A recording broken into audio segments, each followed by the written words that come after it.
Hello मित्रांनो, तर आज आपण बोलूया ड्रीम एशियाबद्दल. तर आम्ही आज आलो होतो ड्रीम एशियाला ना. ऐकलं होतं की विदर्भाचं सर्वात बेस्ट वॉटर पार्क वे आपलं ड्रीम एशिया. इथं आल्यावर ना खरंच दिल एकदम गार्डन झालं होतं.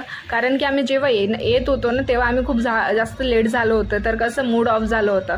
त्याच्यानंतर आम्ही इथं आलो ना, आपण रेडी झालो, मस्त कॉस्ट्युम घातलं. कॉस्ट्युम म्हणजे आपलं कंपल्सरी नाही, आम्ही घरूनच कॉस्ट्युम घेऊन आली होती. आणि इथं टायटॅनिक दिसला. आता मला जायचं होतं टायटॅनिकमध्ये ना. इथं मी घसरपट्टीत घसरलो नाही तर पाणी कमी होता ना, खाली जाऊन एकदम धचकन बसलो ना, माझा चड्डाच फाटला. कोणी सांगितलंच नाही माझा चड्डा फाटला म्हणून. जाऊ द्या गाईस, पण एन्जॉय तर खूप केलं मस्त पाण्यात ना. इथे स्लाइड्स 101 आहे ना. आपल्याकडे टाइम असल्यानंतर आपण पूर्ण स्लाइड्स एन्जॉय करू शकतो. मज्जा आहे, एवढे सारे स्लाइड्स आहे. पण पाणी कमी आहे यार. पाणी स्लाइड्समध्ये मी घसरलो ना, दोनदा माझ्या ढुंगणीतच लागला. आणि हा ट्यूब दिला होता आम्हाला. ट्यूब दिल्यानंतर आम्ही या ट्यूबवर बसलो. तर हा ट्यूब काही मला सामोर घेऊन जात नव्हतं, म्हणून असं वाटत होतं आता मी याले सामोर घेऊन जातो बा धक्का मारून. तर आम्ही वेव पूलवर एन्जॉय करून मस्त आंघोळ केली ना. आता आम्ही मस्त चाललो आता ॲडव्हेंचर पार्ककडे.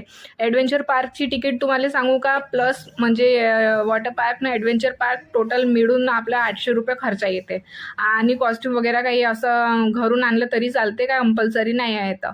आणि इथं जेवण खावणी एकदम बढिया आहे, मस्त तुम्ही येऊन एन्जॉय करू शकता ना. आता जीपलाईनमध्ये गेलो मी. जीपलाईन गेममध्ये गेल्यानंतर मला खूप भीती वाटत होतं याच्यानंतर मी ना हा पण ट्राय केला. याच्यामध्ये तर वर खाली केलं ना, मला भीती वाटली. मी काय ॲडव्हेंचर करत नाही म्हटलं. आता 50 व्हिडिओ काढले, 100 फोटो काढले.